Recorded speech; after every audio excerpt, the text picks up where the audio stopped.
One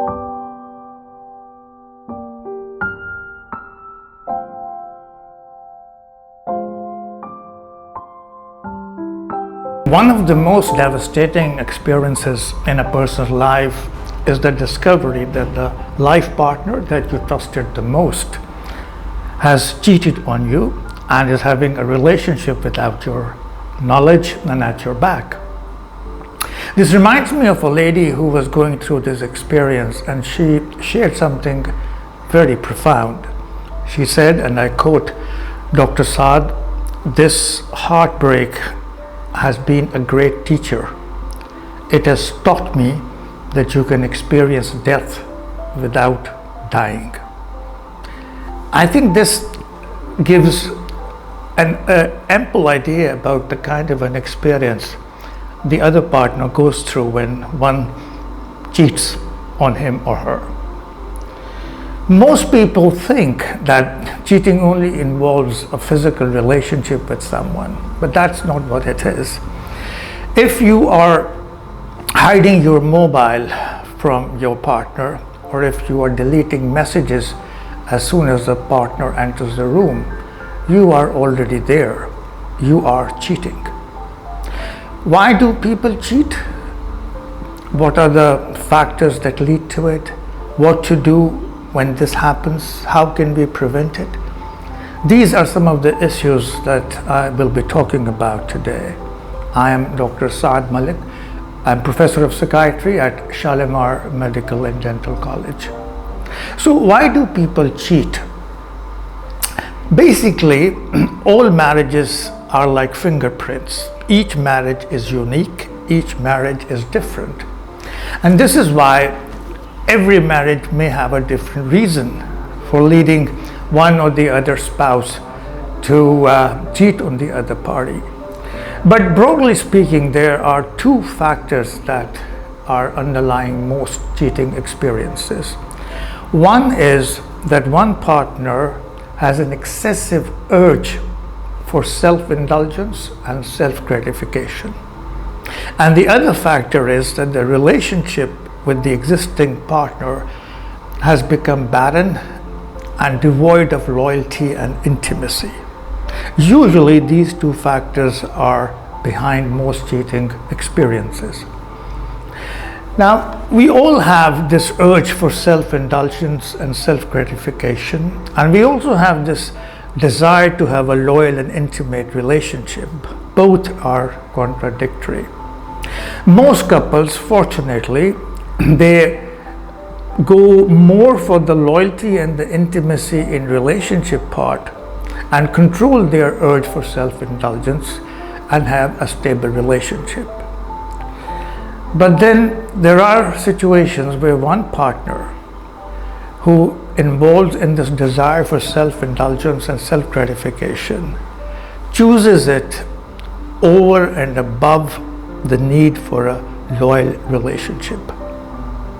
So these problems can occur in two situations. One, you have a stable relationship with your partner, but because of your personality, because of your situation, you have an excessive need for self-gratification that despite a loyal relationship, you still opt for outside connections.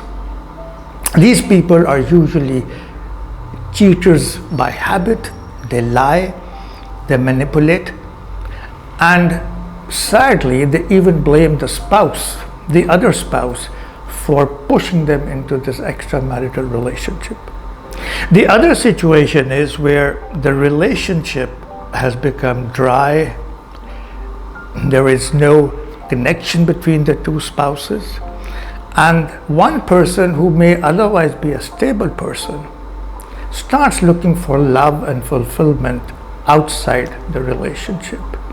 And in this situation, surprisingly, the other partner, in one way or the other, plays a role because the relationship cannot dry out just because of one person. So this is exactly what happens then. So what can we do about it? Please remember, once cheating has been discovered, it is already too late.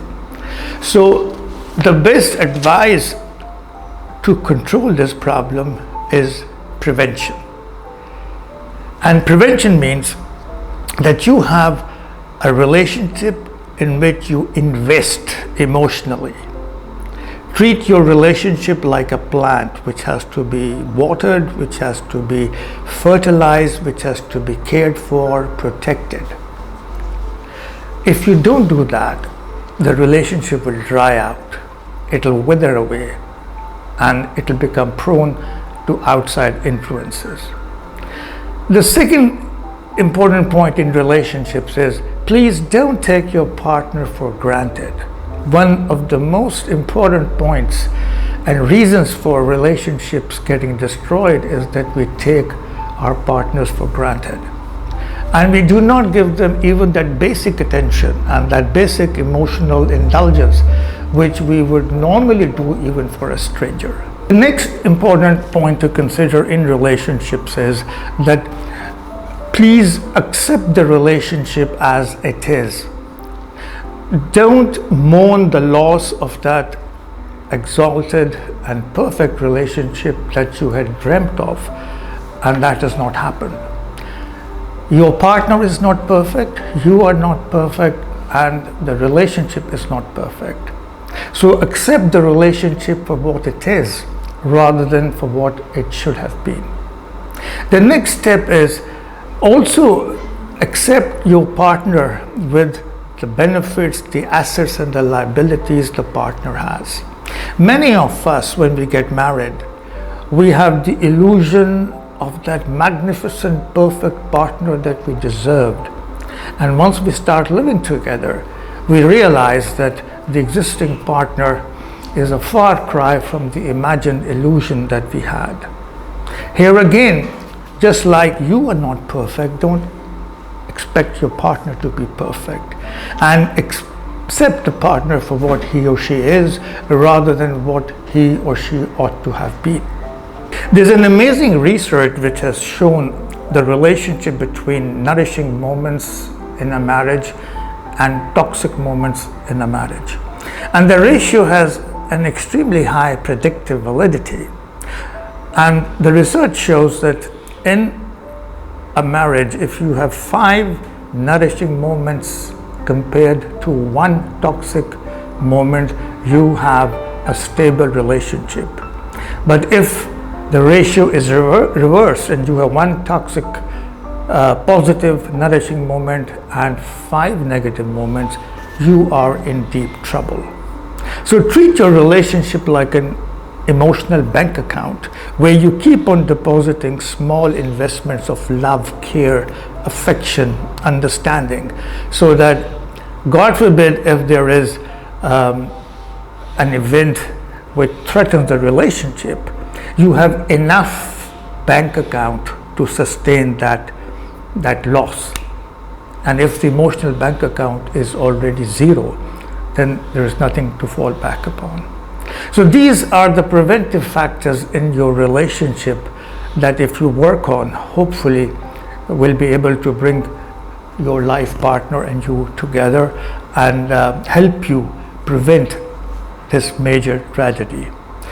The second area we have to focus on is the cheater or the partner who has cheated. And here you have to examine the situation. You have to ask yourself, is my partner someone who has made a mistake and is regretting it and has a lot of assets in himself apart from that? Then you can think of forgiveness. Or on the contrary, is he a person who habitually involves himself in these matters and there's very little else left in the marriage? Then obviously you have to take other decisions in life. The second point regarding the cheating partner is that he must block all access which connects him or her to the boyfriend or girlfriend that he has. And he must show this and demonstrate this and convince his existing partner that he is earnestly and genuinely doing it.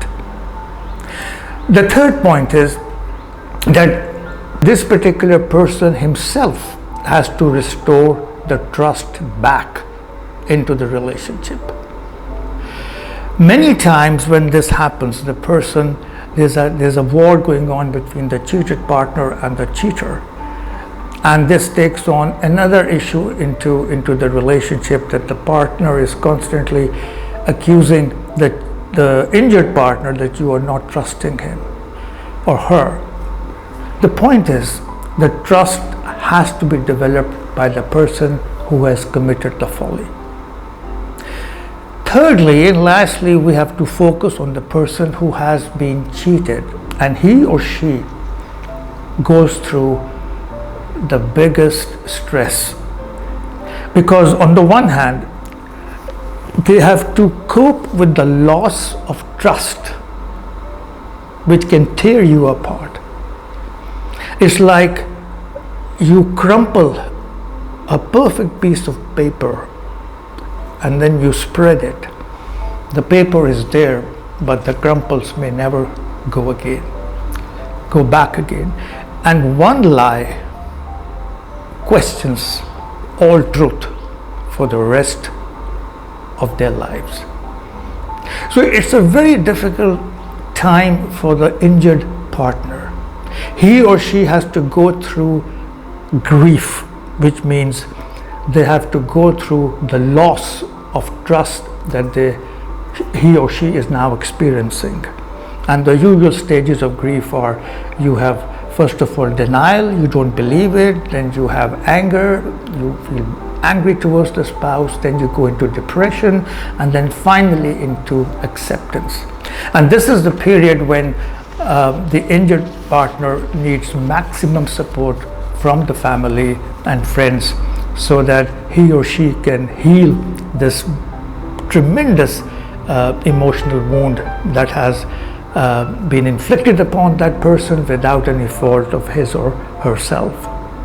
The next important thing, and very, very critical, is that the partner must examine whether the other person is capable of being loyal and faithful. And number two, if the person is capable, does he or she want to be loyal or does not want to be loyal? So there are different possibilities. Some people are incapable of being loyal and trustworthy. Some people are capable, but they don't want to be loyal and trustworthy. And then there are some who are capable and want to be loyal and trustworthy. These are the people where you have hope, especially if they realize they have made a blunder, if they realize they have made a mistake, they regret it, there's remorse. And if you look over their life in general over the past, they have contributed a lot to you and the family. Kids are involved. In such cases, the question of forgiveness comes in, and I will come to that in a minute. The most difficult part for the injured person is when he or she has to give support to the cheater, so that in place of being hostile, resentful and angry, thereby pushing the partner away, you have to give extra care to the cheater partner. And this is very difficult. You are emotionally wounded yourself, and you have to be a caregiver as well. The point is, if you don't do this, you will create circumstances for the partner to run away back from where you're trying to pull him. And you will be only cooperating with his or her lover if you continue to show your anger and resentment over what has happened. This is very difficult, but that's how it is. It's like hugging a cactus, and the more you hold on to it, the more it injures you. People often ask me, should you forgive and forget? And my answer always is, forgive, but don't forget. And the reason for that is that when you forgive, you release a burden from yourself. You are not doing a favor to the other person, you're doing a favor to yourself because you want your peace back. It's not a favor to the other person. Number two, when you forgive a person, you are not condoning, endorsing, or accepting what has happened. No, you still do not accept it. But you get the sting out of the memory by forgiving. And then it becomes a neutral memory in your mind, like so many other neutral memories.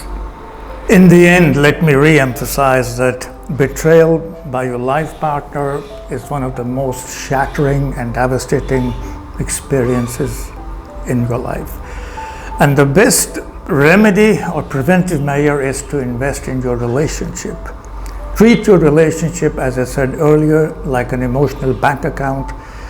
Make frequent and regular deposits of affection, care, tolerance, understanding, forgiveness, and above all, love. Please remember, when there is a marriage without love, there is going to be love without a marriage. Thank you for watching.